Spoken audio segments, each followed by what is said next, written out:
pessoal, tudo bem? Muitas leituras? Esperamos que sim. Sejam bem-vindos ao canal Humanitas, o canal de pesquisa na área de humanidades. Eu sou o professor Cristiano Mello e falo aqui com vocês. Hoje, dia 2 de julho, quinta-feira, às 19 horas, teremos a nossa live mensal e sexta de 2026. Saliento que teremos a satisfação de conversarmos com o professor e pesquisador Dr. José Guilherme Vieira, da Universidade Federal do Paraná. A live intitulada Argumentação e Retórica, aplicada aos textos científicos. Antes de iniciarmos a nossa conversa, cabe lembrar que o canal Humanitas e o portal científico Café das Humanidades são associados a vários produtos da Amazon. Confira agora a Prime Day, que vai do dia 1º a 7 de julho. Vários livros estão em ofertas. Se você deseja adquirir algum livro com desconto, informamos que deixaremos links na descrição do vídeo. Na sequência, aproveite para visitar o portal Café das Humanidades e conferir a grade de cursos e serviços voltados à capacitação acadêmica. Os valores são acessíveis. Ao adquirir um dos cursos do portal, você ajuda no financiamento do portal científico e do canal Humanitas. Aproveite também para participar da campanha solidária de financiamento do Apoia-se. Eu vou deixar o link do Apoia-se para que você possa estabelecer algum tipo de contribuição. Para continuarmos produzindo conteúdos de qualidade, dependemos da sua ajuda. Eu vou também deixar a chave Pix para que vocês possam realizar algum tipo de doação. Toda doação ao portal é bem-vinda. Bom, é interessante também nós falarmos que, se você deseja publicar artigos acadêmicos, a revista do portal Café das Humanidades está com o dossiê Literatura e Educação. As publicações serão realizadas em agosto deste ano. Então, corra lá e dê uma olhadinha no formulário de preenchimento para que você possa submeter o seu artigo acadêmico. De antemão, o canal Humanitas e o portal científico Café das Humanidades agradecem os referidos apoiadores: Alexandre Vieira, Ítalo Morricone, Jorge de Saraé, Pablo Falcão, Nabil Shedid, Daniel Lopes Bretas, Itamara Peters, Cláudia Regina, Rafael Mendes, Miriam Scott, Stefano Sartori, José Guilherme Vieira, Carlinhos Fernandes e Sandra Godinho. Bom, antes de mais nada, quero aqui apresentar o currículo do professor Dr. José Guilherme Vieira, que possui graduação em Ciências Econômicas pela Fundação Universidade Federal do Rio Grande, em 2000. Mestrado em Desenvolvimento Econômico pela Universidade Federal do Paraná, em 2002. E doutorado em Desenvolvimento Econômico pela Universidade Federal do Paraná, em 2007. Atualmente, o professor José Guilherme Vieira é professor associado da Universidade Federal do Paraná. Ele tem experiência na área de economia, análise financeira e metodologia da economia, atuando principalmente nos seguintes temas: economia financeira e investimentos. Ele possui interesse em filosofia da ciência e foi chefe do Departamento de Economia da Universidade Federal do Paraná em 2 períodos diferentes. E atualmente ele é coordenador do mestrado profissional em economia da UFPR. É interessante também mencionarmos que o professor José Guilherme está participando pela 2ª vez aqui das lives mensais. Lá atrás nós conversamos, foi por volta de 2021. Guilherme, você me ouve bem aí, não é? Tá tudo tranquilo. Então, o papo aqui vai fluir muito bem, porque o assunto interessa a todos os pesquisadores, sejam estes iniciantes ou profissionais. Sabendo que você já se dedicou, né, de forma assídua às pesquisas no campo da metodologia científica, eu lanço a primeira questão sobre os autores e obras canônicas da argumentação e da retórica. Você poderia comentar um pouco sobre algumas formulações, teorias e desdobramentos? A palavra é sua. Obrigado, Cristiano. Prazer estar aqui com vocês. Bom, na verdade, muita gente escreveu sobre retórica nos últimos milênios, né? Porque a retórica a gente pode resgatar um tratado bem formal a partir de Aristóteles. Mas digamos assim, são tradições diferentes em épocas diferentes. Tem a retórica da Grécia, mas você tem também o que a gente chama de nova retórica, que é um giro linguístico pós-cartesianismo, abriu as portas para essa nova retórica.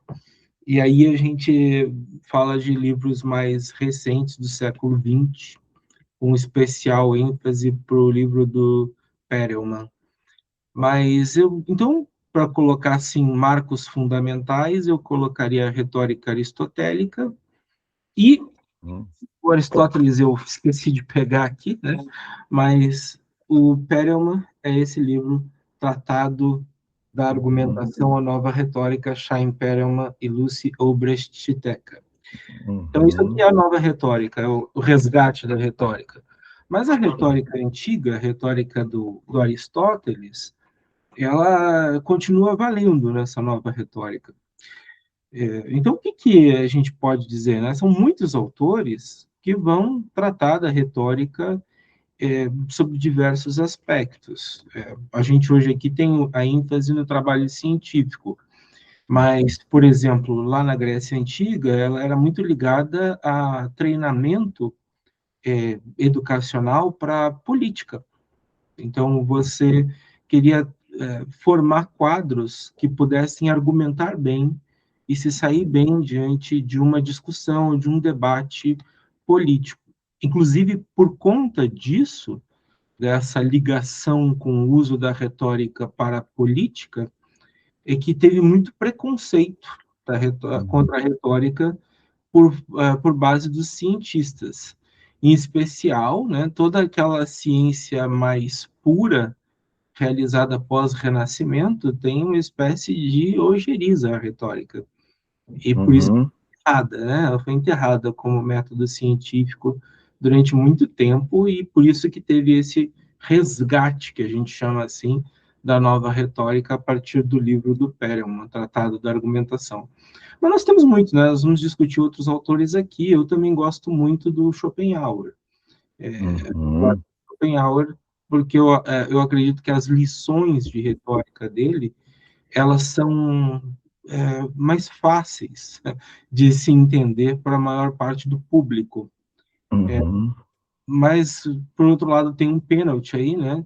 Que é o fato de que ele também dá uma ênfase ali na capacidade que as pessoas podem ter de enganar as outras utilizando a retórica, o que faz com que a gente tenha, de novo, aquela crítica de ela não ser científica ou dela poder subverter assim aquela busca pela verdade que os cientistas normalmente têm. Eu discordo dessa visão, eu gosto muito mais da visão da nova retórica do Chaim Perelman, e eu acho que assim que a gente não pode ter preconceito para falar sobre retórica, porque a retórica está no dia a dia, além dos artigos científicos e também em todas as outras espécies de comunicação dos seres humanos. Excelente. E isso também traz, assim, você traz algumas considerações que embasam, né, aqui o nosso discurso, a nossa conversa, e fala um pouquinho também desses autores, como você mencionou Aristóteles, esse Cham, qual é o nome dele, sobrenome? Cham? Perelman, o sobrenome é o mais fácil de falar. E olha que eu vi esse livro sendo citado por outros autores, inclusive o José Luiz Fiorin, Argumentações, da editora Contexto, eu estou com ele aqui, tá? Então, o Fiorin, ele cita Cícero, ele cita também alguns tratados da lógica, né, do Port-Royal, né, que é um outro pensador também importante, o Aristóteles, dentre outros. E agora, Guilherme, eu passo uma outra questão, que se esses autores lá atrás, eles deixaram assim embasamentos no plural, né? Embasamentos e pressupostos no plural para que outros pensadores pudessem continuar estudando. E assim, o que eles deixaram assim que de legado que atualmente, tanto no âmbito da argumentação e da retórica, são repetidos nos dias atuais? Olha, essa pergunta é uma pergunta difícil de responder, porque você é professor, você deve estar se debatendo aí com uma série de problemas que a gente vem verificando do ponto de vista da formação do ser humano, né, na pré-escola até a universidade. Vou deixar mais claro. Você pode ver aí, tem muita gente que diz que as pessoas não conseguem mais compreender ironias, que é uma figura de, né, linguagem, assim, De linguagem. metáforas. E essas coisas são muito utilizadas na retórica. Ironias, metáforas, né, figuras de linguagem de um modo geral. Então, o empobrecimento da língua, ele tem tornado difícil a arte do retoricista, que é como a gente chama quem se especializa em retórica. Porque você, digamos assim, como era a retórica no tempo antigo, quando a gente estava falando lá de utilizar ela para a política? Era você desenvolver discursos bonitos, carregados de conceitos, e conseguir convencer as pessoas de um determinado ponto de vista. Porque a retórica ela é tratada lá no Aristóteles, no Chaim Perelman, e até mesmo aqui no Schopenhauer, e até no livro que você vai citar mais para frente, do Fiorin, a retórica é a arte da persuasão. Vamos deixar claro assim, né? A arte do convencimento. Portanto, se você lá atrás fazia isso com Cícero, com aqueles discursos lindos dele, chamado Catilinarias, né? Ó, Catilina, que é um discurso que ele faz contra, caso vocês não conheçam as Catilinarias, é muito legal. Coloca Cícero e Catilinarias e leiam ele, porque ele está lá no Senado romano falando contra um inimigo, digamos assim, que é esse Catilina. E ele faz um discurso devastador, assim, né? Aliás, são catilinárias, né? Mais de um. E são discursos bonitos, são discursos belos. Hoje, se você resgata o que eu estava falando anteriormente sobre a dificuldade de compreensão de ironias e metáforas, você tem um empobrecimento da língua e do idioma que pode fazer com que o discurso seja inútil diante de um público que não está preparado para compreender essas coisas. As pessoas estão muito no 0 e 1 binário, né? Elas não conseguem fazer passagens. Então, eu acho que o empobrecimento da língua é ruim. Por outro lado, se você pega o conceito da retórica, que é a arte de persuadir as pessoas, ela não é invalidada, porque ela vai falar do quê? Você tem que construir uma argumentação capaz de convencer o público. Então, faz parte da retórica, mesmo a aristotélica, se você pegar o livro do Aristóteles, você vai ver que ele diz assim, você tem que conhecer o seu público. E conhecer o seu público, se o seu público é empobrecido em termos de vocabulário ou de compreensão de figuras de linguagem, não é esse o tipo de discurso que você tem que fazer para ele. Você tem que adaptar o discurso para esse público. Então, a retórica continua existindo. Esse é o grande legado. Por exemplo, o legado é quem é que se dá bem hoje na política ou quem é que se dá bem hoje nos meios de comunicação? Aquele que é capaz de comunicar com o público. Então, ele vai ser aquele que vai ter a habilidade de moldar o seu discurso para aquele receptor. De forma que, se o receptor é simples, o que você tem que vender é uma imagem simples e um discurso simples, com os argumentos que tocam o ouvinte, e não o rebuscado. Portanto, não pode-se ficar com a ideia de que ter uma boa retórica, uma boa oratória, seja falar palavras rebuscadas e difíceis de serem compreendidos, porque isso vai causar o oposto do que você pretende. Você não vai conseguir convencer aquela pessoa. Então, aquele político que, por exemplo, fala, usando exemplos da vida cotidiana das pessoas, do futebol, da novela, de personagens famosos daquele momento, ele está usando retórica, tá? Ele tá fazendo isso. Então, eu vejo assim que hoje, quando a gente analisa como algumas pessoas, personalidades, têm sucesso diante de determinados públicos, e às vezes as pessoas criticam, olha, mas por que que o fulano tem 3 milhões de seguidores se ele não sabe nada? Ou se ele não domina nada do assunto, enquanto que um especialista na área tem 400, 500 seguidores. É porque aquele fulano teve a habilidade de se comunicar com um público melhor do que o especialista.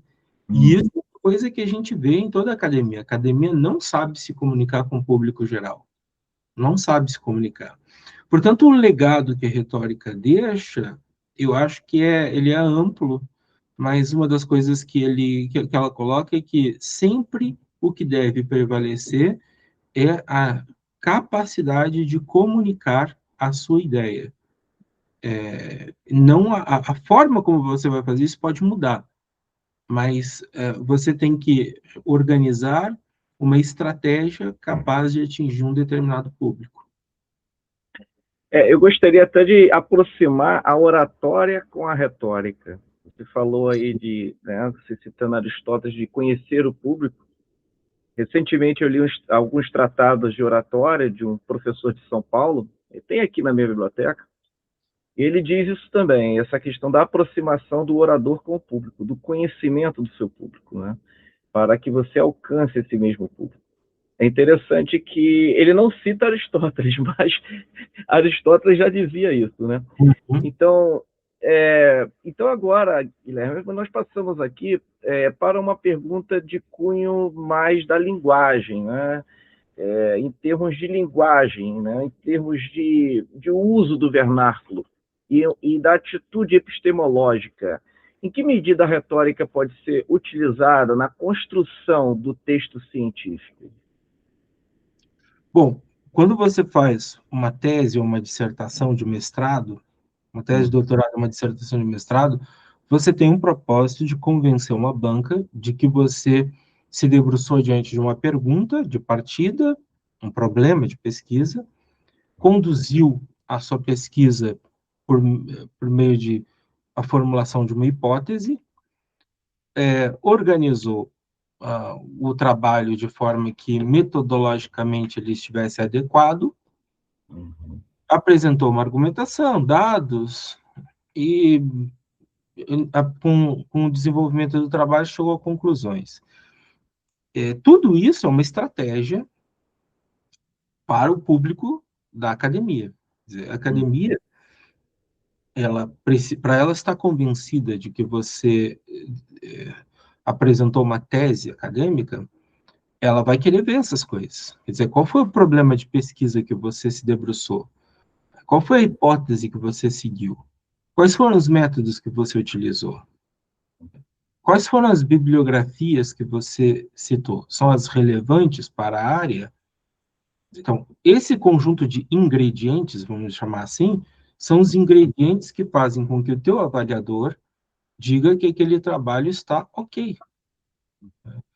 Então, são os argumentos, são as estratégias validadas pela comunidade científica para dizer que o trabalho preenche aquele quesito.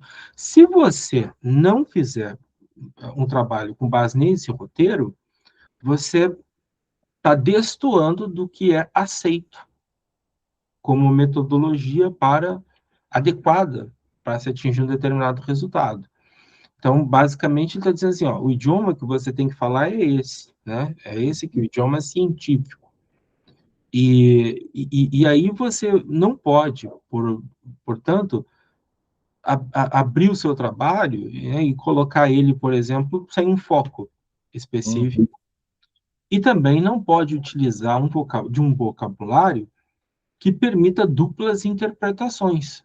Porque o que a gente quer é objetividade, né? Objetividade, que é um trabalho previsível, né? Que a gente tem um trabalho objetivo e com clareza. Então, desse ponto de vista, inclusive, tirando, acho que teses bem literárias, é até desaconselhado que você utilize palavras que tenham duplos sentidos ou muitos significados quando você está trabalhando um trabalho científico. Então, tem uma escola muito famosa chamada positivismo lógico, do início do século XX, Sim, os positivistas lógicos do Círculo de Viena. sim. E eles se debruçaram muito sobre essa questão da linguagem, né? Eles diziam, você deve usar palavras que possuam significados claros, Hum, palavras que possuem significados claros. E evitar, ao máximo, qualquer tipo de juízo de valor. hum, Por exemplo, você está trabalhando com uma tese, seja lá, capitalismo versus socialismo. Aí você vai lá e fala palavras como parasitário, escorchantes. O que é isso, né? Que termos são esses em termos de objetividade? Quais são os significados que você traz nessas palavras? Não definir exatamente uma grandeza, por exemplo, a gente vê na política, né? Tremendo impacto. O que é tremendo impacto? É grande, é pequeno, é significativo? Então, são coisas que as pessoas precisam cuidar. Cada palavra tem um significado. E quando você está escrevendo no seu trabalho, elas trazem implicações. Quer dizer, se você diz que você vai fazer uma análise documental e você não tem documentos, então você não tem uma análise documental. Se você diz que está fazendo uma pesquisa ação, uma pesquisa aplicada, ou mesmo um estudo de caso, que é muito comum as pessoas, né, dizerem, vou fazer um estudo de caso. Bom, existe uma metodologia de estudos de caso.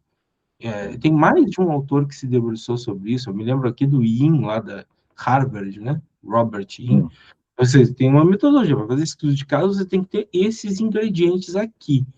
Você não pode escrever que eu estou fazendo um estudo de caso e não segue uma metodologia de estudo de casos. Hum. Portanto, lembrar que cada palavra escrita no trabalho é um compromisso. Esse é um ponto. E que as palavras possuem significados claros. Então, você não pode escrever as palavras e ignorar os significados e tudo que elas trazem de obrigação para que você cumpra dentro do seu trabalho. Eu acho que isso é muito importante. Lembrar exatamente disso, né? Não são palavras vazias. Não são palavras, todas as palavras elas possuem um ou mais significados. E é desejável que não possuam muitos significados. Excelente. Eu acho que também, se você concorda comigo, eu creio que a retórica ela possa ser utilizada no momento da defesa, no momento que você vai passar pela arguição e você tem ali aquela voz improvisada, talvez, para convencer, porque muitos membros da banca eles estabelecem uma figura de advogado do diabo, né?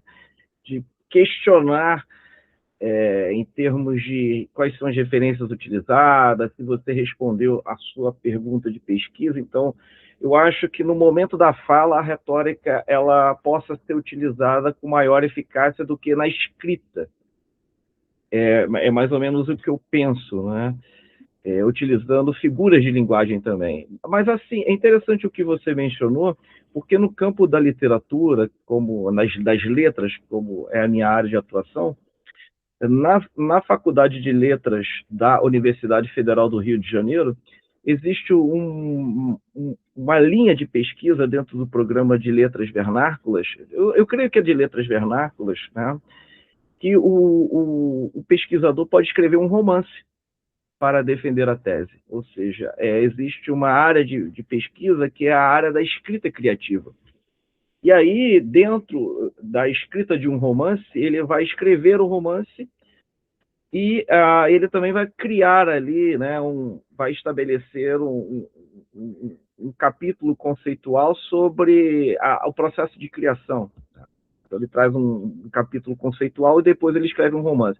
É permitido, é permitido.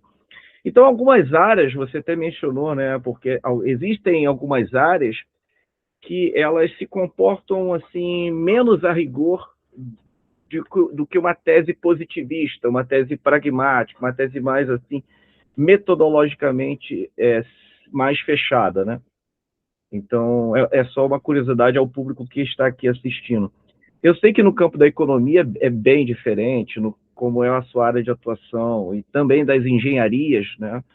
Ou na área da saúde, né? Então, isso muda muito. Então, acho que também as áreas, os campos do saber, né, definem também algumas formas da escrita, né? E o jargão acadêmico também pertence, né? Só complementando um pouco o que você falou, mas pertence a determinadas áreas de atuação. E você precisa dominar, né? Você precisa dominar o jargão acadêmico. É importante, sim, mas volta àquilo que eu falei do início. O público que você está se situando é um público de avaliação de TCC. Então, nesse caso, você ter um vocabulário robusto e uma desenvoltura para falar sobre o assunto, sim, são muito importantes, mas isso não tira o fato de que, quando as pessoas estão lá para fazer a sua avaliação, elas vieram previamente munidas da sua apresentação por escrito.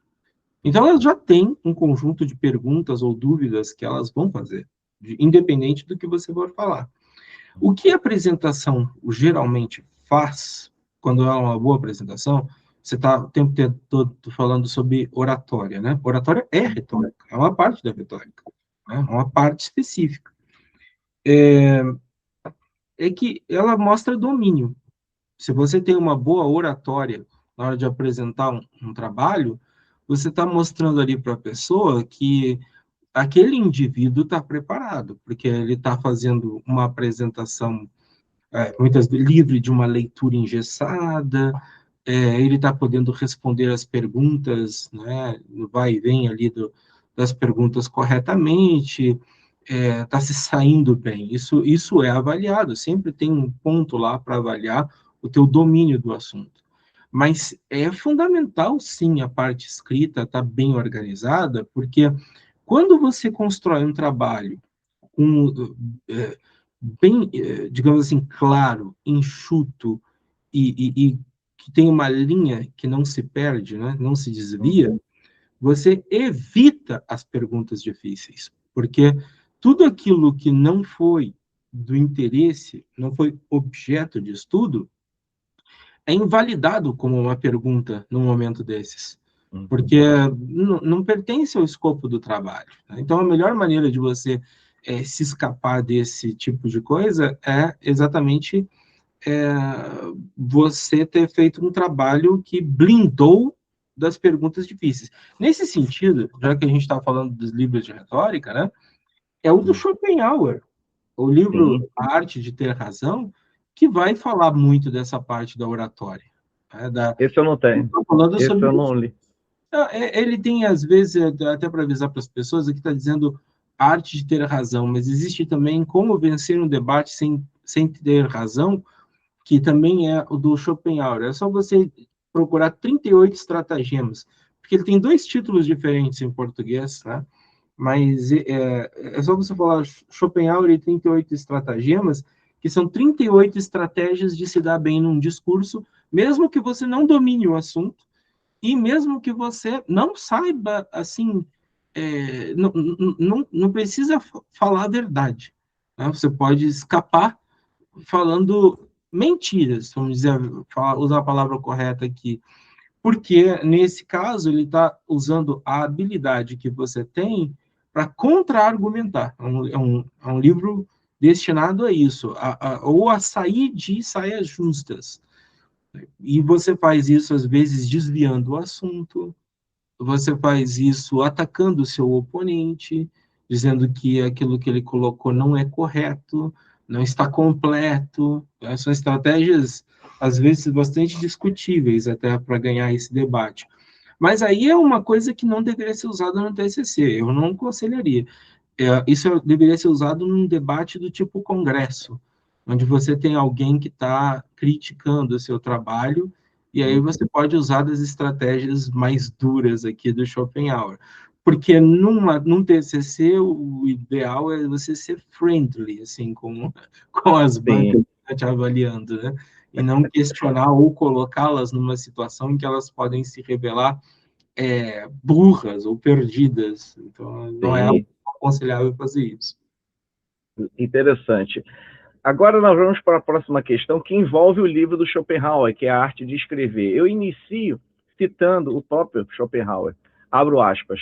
Em geral, estudantes e estudiosos de todos os tipos e de qualquer idade têm em mira apenas a informação, não a instrução. Sua honra é baseada no fato de terem informações sobre tudo, sobre todas as pedras, ou plantas, ou batalhas, ou experiências, sobre o resumo e o conjunto de todos os livros. Não ocorre, a eles que a informação é um mero meio para a instrução, tendo pouco ou nenhum valor por si mesma. No entanto, é essa maneira de pensar que caracteriza uma cabeça filosófica. Fecho aspas. Está na página 20. Com base na sua experiência como pesquisador e docente da disciplina de metodologia científica, qual é a maior dificuldade durante a construção de textos argumentativos dos estudantes de mestrado ou doutorado? Olha, argumentar é uma coisa que, às vezes, tem pessoas que não têm uma formação específica, mas desenvolveram essa habilidade, acho que até inata, ou não sei te explicar, porque varia de pessoa para pessoa a capacidade de utilizar um argumento de forma convincente. Eu vou te dar um exemplo aqui, né? Vou dar um exemplo para vocês. Imagina que eu diga que se você comer uma banana por dia, você reduz em 50% o seu risco de ter uma doença grave. Aí, essa informação parece muito boa, não é? 50% de ter uma doença grave só comendo uma banana por dia. Aí, eu estou dizendo, e essa informação é verdadeira, vamos supor que ela é verdadeira. Realmente acontece isso com quem come uma banana, reduz 50% o risco de ter uma doença grave X lá. Agora, deixa eu completar a informação. Vamos imaginar que o risco de qualquer pessoa ter essa doença grave fosse de 0,5 casos em 100, ou seja, 0,5%. Isso se ela não comer banana, ela tem esse risco. Se ela comer banana, o risco passa a 0,25 em 100. Então, ficou a metade do risco. Mas o que a maior parte das pessoas vai compreender? Nossa, eu tenho uma redução de 50% no risco. Mas ninguém explicou qual é o risco. O risco original já era mínimo, de meio em cada 100. Então, reduzir em 50% significa virar 0,25 em 100. Será que isso é realmente relevante? Agora, a forma como eu comunico faz diferença. Se eu disser assim, comer uma banana faz você reduzir o risco da doença grave de 0,5 para 0,25, a maioria das pessoas vai dizer, isso daí não quer dizer nada para mim. Mas se eu disser 50%, ela vai ficar 50%. Isso é retórica. É escolher a melhor maneira de convencer as pessoas. Qual que eu escolheria? Eu escolheria os 50%, porque vai chamar mais atenção. Então, a informação em si, ela pode ser ricamente explorada ou pobremente explorada num TCC. Isso depende da estratégia que você utiliza para isso. Muitas vezes, por exemplo, se você escolhe escrever uma informação no meio de um parágrafo, ela acaba perdendo espaço argumentativo contra um gráfico ilustrado bonito, a mesma informação.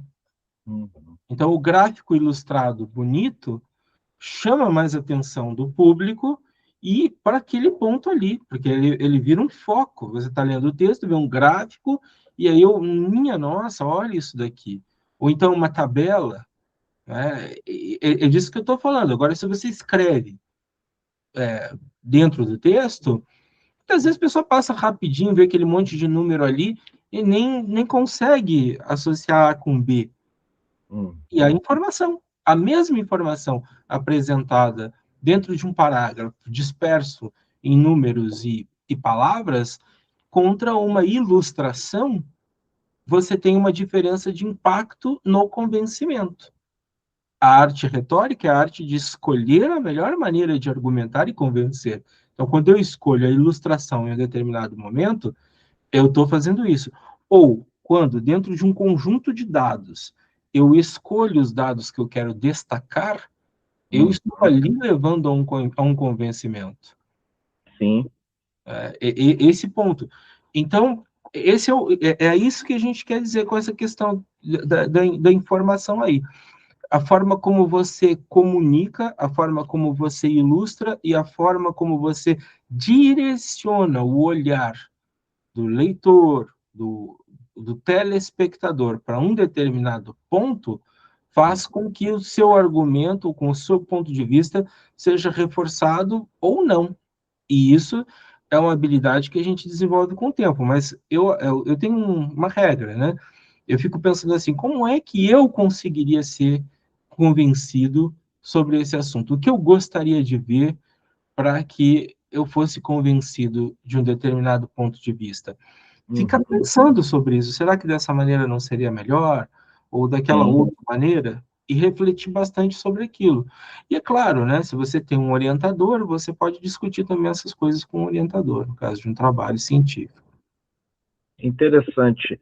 A próxima questão, ela traz, né, algumas reflexões sobre as falácias. Quando e por que ocorrem falácias nas argumentações científicas? Existem tautologias em excesso nos textos acadêmicos? São várias perguntas aqui dentro de uma. Quais são os principais elementos de uma boa argumentação científica? Você já falou um pouco, né? Poderia citar alguns exemplos? Bom, os trabalhos científicos normalmente começam assim. Você tem um problema a ser resolvido, uma pergunta de partida, e logo em seguida você tenta construir uma problematização. Quer dizer, você leva ao leitor algumas camadas ali. Primeiro, vamos imaginar assim, você está pesquisando sobre um determinado, a vida de um determinado autor, Sim. ou a obra de um determinado autor. Acho que todo mundo vai começar tentando mostrar como aquela obra foi importante. Vai contextualizar, vai dizer, autor tal, a sua obra teve um destaque, causou determinados impactos, porque você precisa dar um destaque de relevância do seu trabalho. E seu trabalho tem que contribuir com algo. Por que ele merece o esforço de ser trabalhado, às vezes financiado, e levar isso para um debate científico. Então, você tem uma valorização daquele objeto de pesquisa, daquela. E aí, em seguida, dentro dessa contextualização, você tenta mostrar alguma coisa que precisa ser respondida, né? Uma pergunta que precisa ser respondida. Porque é isso que você vai fazer, vai responder essa pergunta. Então, a partir daí, você geralmente tem um roteiro, né? Você vai construir um referencial teórico, alguma coisa nesse sentido. E é muito comum que as pessoas tenham teses, no sentido de que ela tem uma possível resposta para aquela pergunta. Isso é bom na academia, sabe? Você pode ler a lógica da pesquisa científica do Karl Popper e ver que é assim que a gente faz ciência, né? Um modelo hipotético dedutivo. A gente constrói uma hipótese e tenta falsear ou tenta comprovar essa hipótese. E nesse processo, muitas vezes, a gente seleciona um conjunto de obras que pode, muitas vezes, nesse processo de seleção, ser uma estratégia biaisada, uma estratégia destinada a chegar num caminho que você já queria desde o início. E, portanto, não ser uma pesquisa assim desinteressada, ser uma pesquisa que você está selecionando obras e argumentos para comprovar uma determinada tese que você já tinha. E vai ver se cola, digamos assim, em linguagem normal, né? Vai ver se aquilo ali cola. E aí você tem muitas reafirmações, recortes de realidade que podem, muitas vezes, serem falaciosos. Olha, não vamos falar apenas das ciências humanas, mas nas ciências naturais nós estamos tendo muitos casos de revisões de trabalhos aceitos nas melhores revistas internacionais, porque teve fraudes em dados, ou porque teve um processo viciado de seleção de dados para construir as pesquisas. Então, a gente não pode achar que o pesquisador é um ser que é, digamos assim, honesto 100% das vezes. Essa era uma ideia que o Popper, no começo, tinha, né? De que o pesquisador estava interessado em descobrir a verdade. E que se ele tivesse uma negativa da sua hipótese, que ele iria aceitar, o pesquisador iria aceitar essa negativa e ia dizer, não, essa hipótese não foi comprovada. Mas existem muitos pesquisadores que vão até o fim com o objetivo de comprovar aquela hipótese que ele teria, custe o que custar. E nesse processo ele constrói dados, ele constrói uma argumentação, ele seleciona artigos, seleciona livros, seleciona partes da realidade que consigam construir esse caminho único para se chegar a um determinado destino. E, portanto, o trabalho não ter essa validação de verdade, né? É uma construção. Aí você vai dizer, mas isso é um absurdo, né? Não é um absurdo. Bourdieu escreveu sobre isso, sobre o campo científico. Há interesses na academia. Muitas vezes você tem interesses financeiros, por causa de uma pesquisa que tem que chegar a uma determinada direção, resultado, e a realidade construída ou selecionada para chegar àquela parte ali. Portanto, tem muita falácia. E a questão, assim, os dados, né? A própria questão dos dados. Eu me debruço atualmente nisso, estou escrevendo um artigo sobre essa questão dos dados que a gente tem hoje, uma admiração pela ciência de dados, pela evidência, né? A pesquisa baseada na evidência. Só que muitos dados e muitas evidências, elas são construídas pelos seres humanos. Vou dar um exemplo para não ficar assim muito etéreo, né? Vamos pegar o conceito de liberdade. Você tem aí muitos lugares que dizem, olha, há mais liberdade no país E do que no país C. Aí você diz assim, mas com base no que você está dizendo isso? Eu tenho que saber o que é liberdade. E aí eu pergunto, o que é liberdade? Liberdade é um conceito que, se você for pesquisar, tem muitos significados. Porque não é um átomo de ferro, é liberdade. O que é igualdade? O que é inteligência, conhecimento? Quais são as verdadeiras medidas dessas variáveis, digamos assim? Então, todos esses são conceitos construídos pelos homens. E de tempos em tempos, você tem pequenas mudanças nesses conceitos. A liberdade, antigamente, poderia ser assim, eu não estou na cadeia. Hoje, eu posso dizer assim, eu controlo a minha vida, ou é o trabalho que me controla? Uma vertente marxista, né? Você realmente é livre para não trabalhar? Ou você é livre para falar o que você pensa? É um outro conceito de liberdade. Ou você é livre para abrir uma empresa em um determinado país? Você é livre para fazer comércio internacional?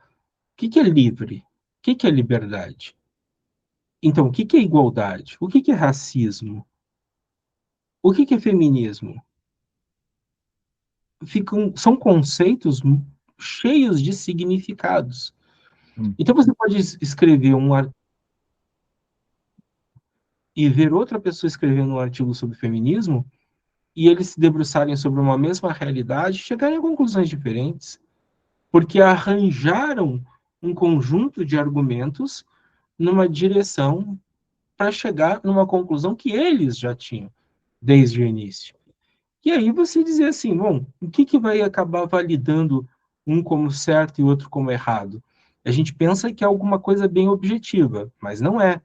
Porque tirando a física, que você coloca, por exemplo, nitroglicerina no liquidificador, tampa ele e ninguém vai ter a coragem de apertar o botão pulsar, porque vai explodir.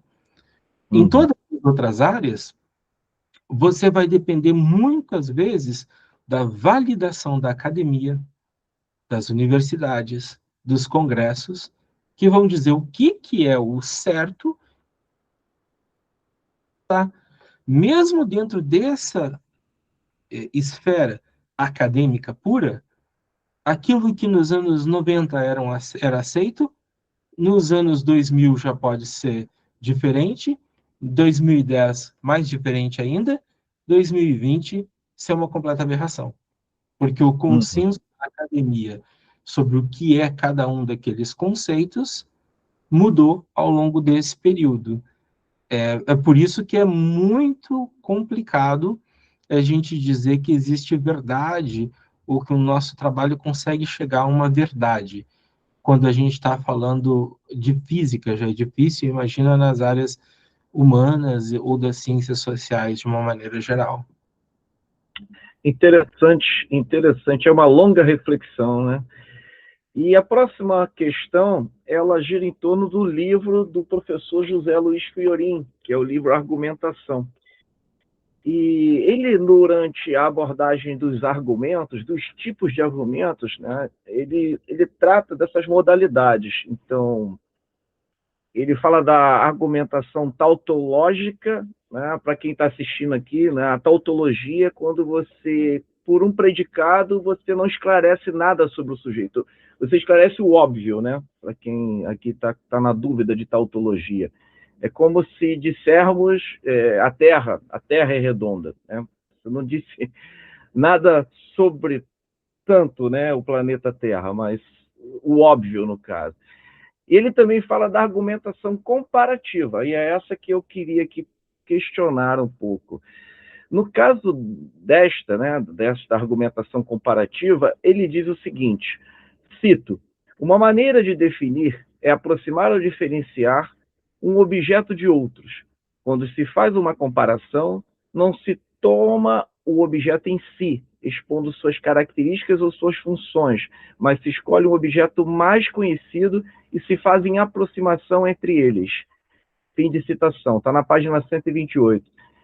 Você poderia citar um exemplo argumentativo que você compara dois objetos diferentes? Olha, eu meio que já falei sobre um deles no início, quando estava falando da utilidade da retórica. Os políticos fazem muito isso. As pessoas também, nos púlpitos de igreja, elas tentam dar um exemplo da vida real, que é próximo da compreensão de todo mundo, para falar sobre alguma coisa específica. Mas eu vou tirar desse lugar comum do político e vou pegar, por exemplo, dos coaches. Esses coaches que fazem muito isso também. Quando você vai, por exemplo, dar uma palestra para um conjunto de pessoas que são executivos ou pessoas que trabalham assim em empresas administrativas, né? Você tem muito, já viu alguns desses palestrantes como que subiram montanhas, o Everest, ou então que cruzaram o mar, como aquele Amir Klink, Uhum. e com grandes desafios, né?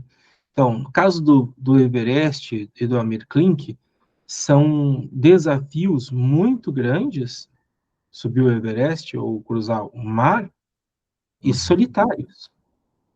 Sim. Solitários. Então, o que você está fazendo quando você está fazendo essa comparação para dentro da realidade de uma empresa? Você está falando da superação dos desafios, da Uhum. superação dos limites, e da necessidade de muita dedicação para obter um sucesso. E é uma comprovação. Por que você chamaria um escalador de montanhas ou um cara que navega nos mares para dar uma palestra para executivos? É para falar desses desafios. É para falar dessas coisas difíceis que você tem que superar. Por outro lado, quando você, por exemplo, leva um técnico de vôlei, o Bernardinho era um dos grandes, né, que fazia palestras aí, ou um técnico de futebol e vai palestrar nesses mesmos ambientes corporativos, o que você está fazendo lá é comparando com a gestão de equipes.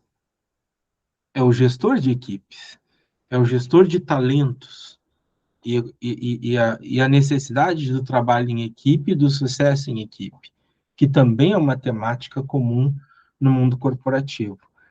Isso você faz o tempo inteiro também quando você está escrevendo, dando exemplos que são comparáveis com aquelas questões que você está expondo. Aquilo traz uma maior familiaridade, uma melhor recepção do público, do fundamento daquela sua discussão. Embora a sua discussão possa ser efetivamente do desafio dentro da empresa, ou do desafio de gerir uma equipe dentro da empresa automotiva, e não de uma equipe dentro de um campo de futebol. Mas os conflitos são parecidos. Os talentos, a falta de diálogo, a questão de cada um saber qual é a sua posição. Então, essas comparações. Mas você também tem nas próprias ciências isso. Por exemplo, na economia que eu trabalho bastante, nós temos muitos conceitos mesmo na economia que são assim emprestados, entre aspas, das engenharias e da física. E a gente faz isso por quê? Porque esses conceitos já estão consolidados nessas áreas. Então, quando você traz algo consolidado naquelas áreas e faz uma migração para falar como que os seres humanos dentro da economia capitalista se comportam,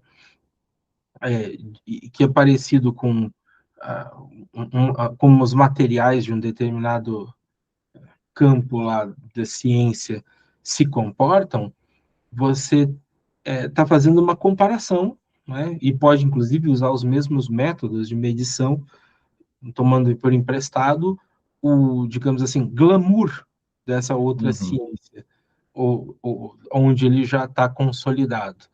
Nós fazemos isso o tempo inteiro também nas artes, utilizando questões cotidianas e transformando em arte. De uma maneira geral, a comparação ela é para facilitar a compreensão e a aceitação do teu argumento com base em um outro que já está muito consolidado, muito claro e muito presente na vida de quem está lendo ou ouvindo aquilo que você está falando. Interessante. E eu escrevi um trabalho uma vez que eu comparo duas literaturas diferenciadas. Eu trago O Turista Aprendiz de Mário de Andrade, eu escrevi em coautoria com o meu colega,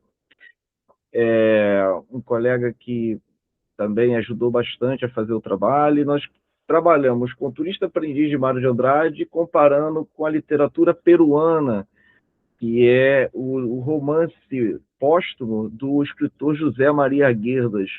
O título do livro é O Zorro de Arriba, é o Zorro de Abarro. E uma pesquisadora brasileira escreveu um livro que ela traz o conceito de literatura comparada. E aí, o nome da estudiosa é Sandra Nitrini.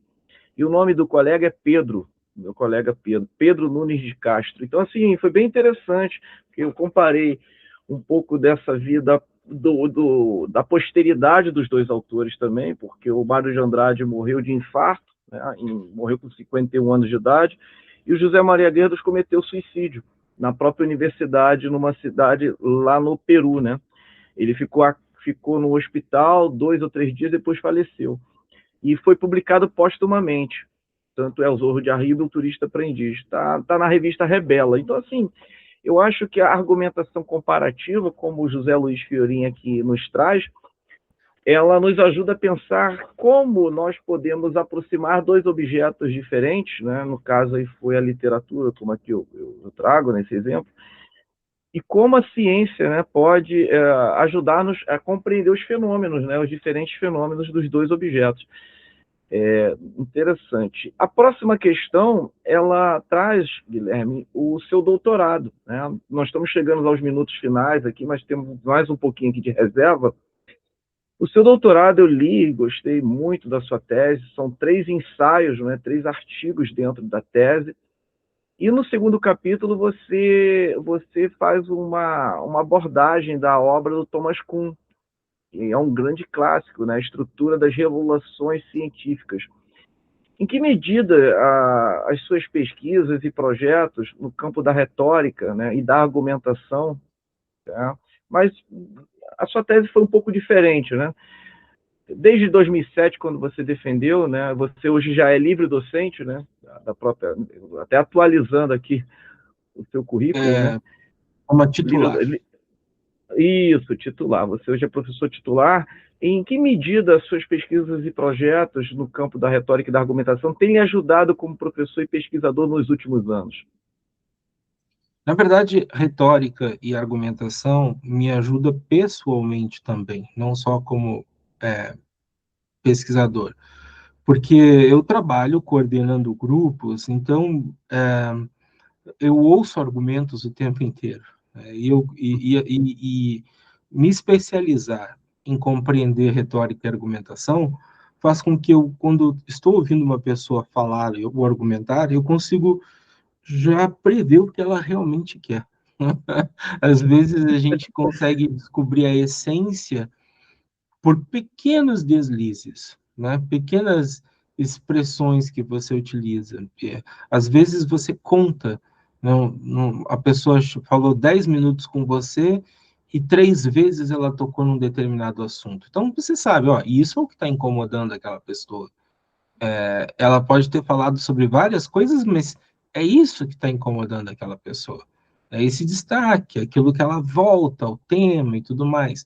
Então, além de pessoalmente me blindar contra golpes, né, porque eu consigo também perceber uma intenção maliciosa diante de algum tipo de discurso, mas de fazer uma leitura fina da verdadeira mensagem em cada texto, numa reportagem, não só nos textos científicos, uma reportagem escrita com o objetivo de expor alguém ou alguma coisa, enfatizar. Às vezes aquilo que não foi citado na reportagem é muito importante, porque está mostrando aquilo que quer ser escondido ali. Então, me ajudou a ler melhor, me ajudou a identificar também, e aí eu acho que nesse sentido até conversa com Thomas Kuhn também, essa questão da retórica, porque o que o Thomas Kuhn ficou famoso no livro A Estrutura das Revoluções Científicas? De todos os livros que eu li na minha vida, foi o que eu mais gostei na vida, foi exatamente o livro do Thomas Kuhn, A Estrutura das Revoluções Científicas. Porque foi esse livro que eu li em 98, 99, pela primeira vez. Esse livro, para quem não conhece, é onde Thomas Kuhn define a palavra paradigma, que as pessoas usam aí livremente, mas é um conceito de Thomas Kuhn, paradigma, que é um modelo fechado de mundo, um framework, né, uma estrutura de pensamento, mas basicamente um modelo. E aí você vê o seguinte, que as pessoas, quando eu li o livro, eu entendi isso, que nós não somos verdadeiramente seres pensantes livres. Nós, de certa forma, fomos catequizados por um conjunto de conceitos que foram colocando nas nossas mentes. E também isso vai vir através até dos próprios livros, os livros que são apresentados para a gente. Quando o professor escolhe um livro para um aluno, ele está escolhendo alguma coisa com a autoridade de professor, está dizendo, ó, esse livro é bom, leia esse livro.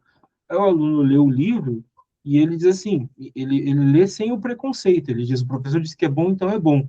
Aí ele vai lendo, ele vai aprendendo, ele vai dizendo, não, isso aqui que é verdade, isso aqui que é o certo. Aí ele pega e lê outro livro, que também está alinhado com aquele livro ali. E ele vai dizendo, isso aqui é verdade, isso aqui é o certo. Aí ele lê outro livro. Isso aqui é Sim. verdade, isso aqui é o certo. Num determinado momento, você não precisa mais dar livro para ele. Ele já vai dizer as coisas que são coerentes com aquilo que ele aprendeu. Então, quando alguém vem com um discurso que repetidamente tem a mesma linha de argumentação, na minha opinião, com alguém que conhece retórica, eu digo assim, ó, esse cara é da ideologia X, porque tudo que ele me apresenta é daquela ideologia.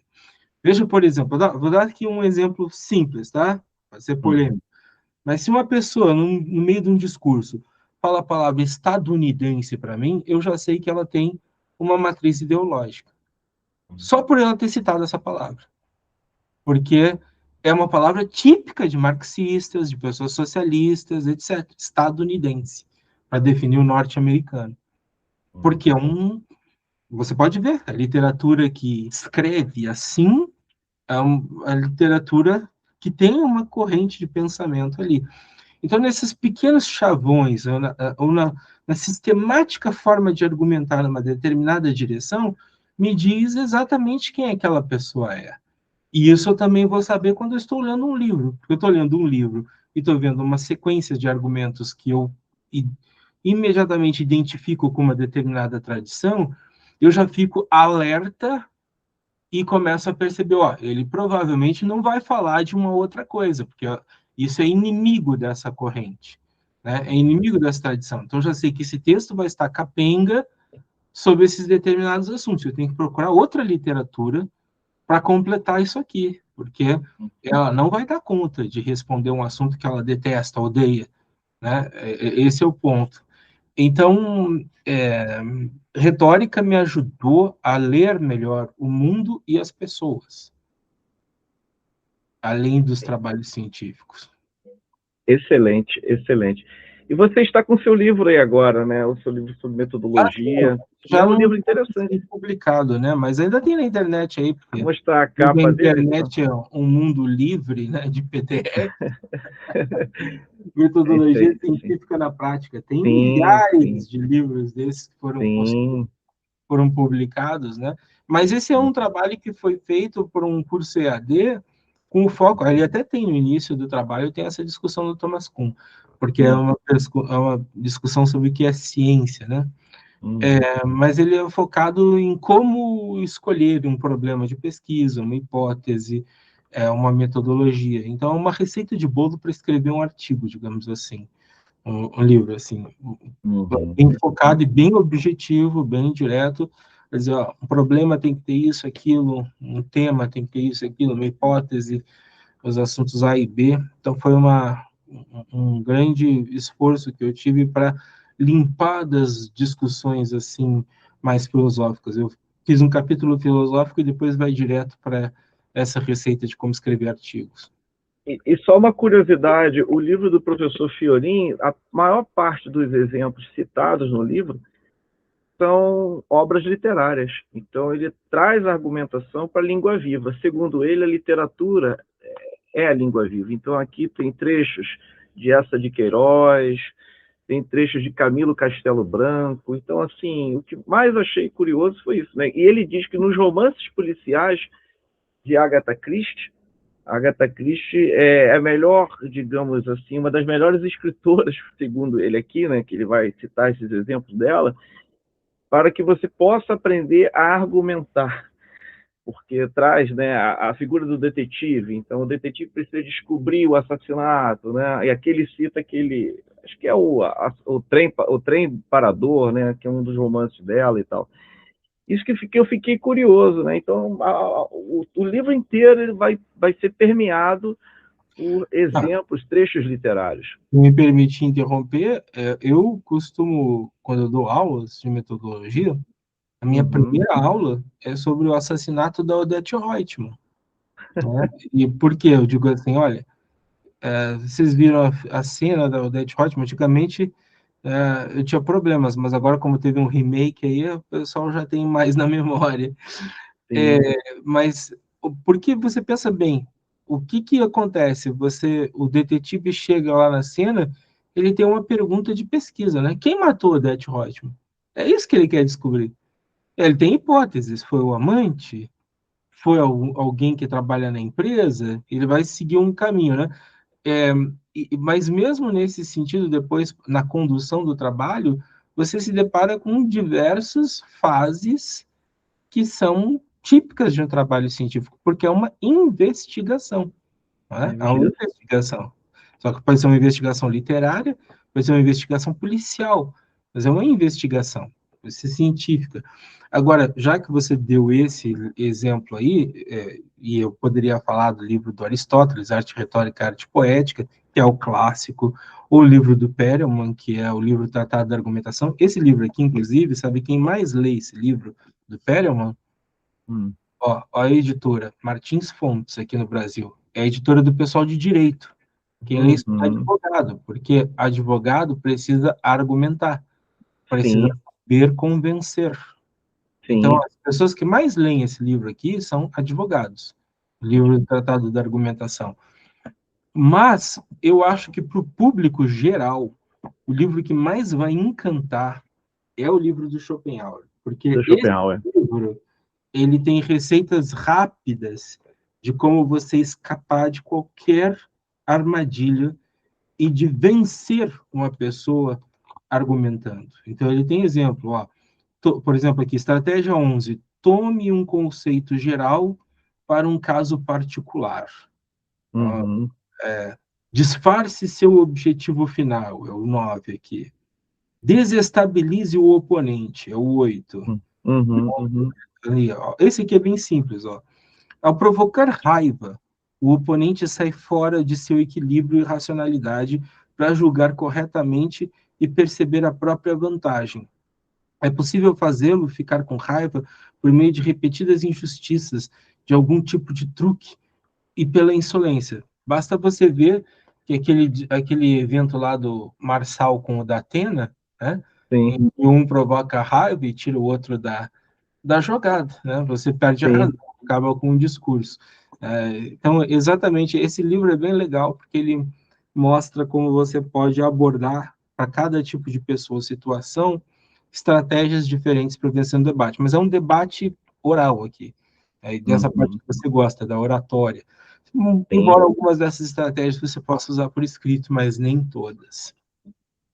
E por último, nós já estamos encerrando a conversa, né? Assim, quais são os planos e projetos futuros para o seu trabalho como pesquisador no campo da metodologia científica? Eu estava parado nisso, né? Faz um tempo que eu estou trabalhando com mercados financeiros, mas eu, no início do ano passado, tive uma ideia que eu coloquei em prática no final do ano, né? E agora eu estou numa parte final de consolidação. Eu estou muito preocupado exatamente com essas definições dos dados, das evidências. Quando a gente fala muito que existem dados, existem evidências, mas os dados são muitas vezes escolhidos ao acaso, né? E outras vezes não. Algumas vezes você escolhe os melhores dados para comprovar uma determinada tese. Então, eu estou preocupado agora com isso, dentro da área de metodologia. Com como você escolhe os dados, mede os dados, as evidências, para comprovar uma determinada tese sua. Isso será fruto de artigos acadêmicos posteriormente. Chama a pureza dos dados. E no mestrado, hoje, você orienta alguns alunos e também no doutorado, né? E na graduação também. Eu estou trabalhando agora no mestrado e na graduação, né? De vez em quando eu participo de bancas de doutorado, mas não estou trabalhando com doutorado atualmente. Interessante. Guilherme, eu peço que você depois envie as referências para que nós possamos colocar no conteúdo do vídeo, né? Para que todos também possam ter acesso às obras. O canal Humanitas e o portal científico Café das Humanidades agradecem aí o aceite do convite que você aceitou, né, está aqui prestigiando essa noite, hoje, dia 2 de julho, e um grande abraço também, e nos vemos aí numa outra possibilidade aí de entrevista. Abraço. Um abraço também. Até logo, até logo, até logo.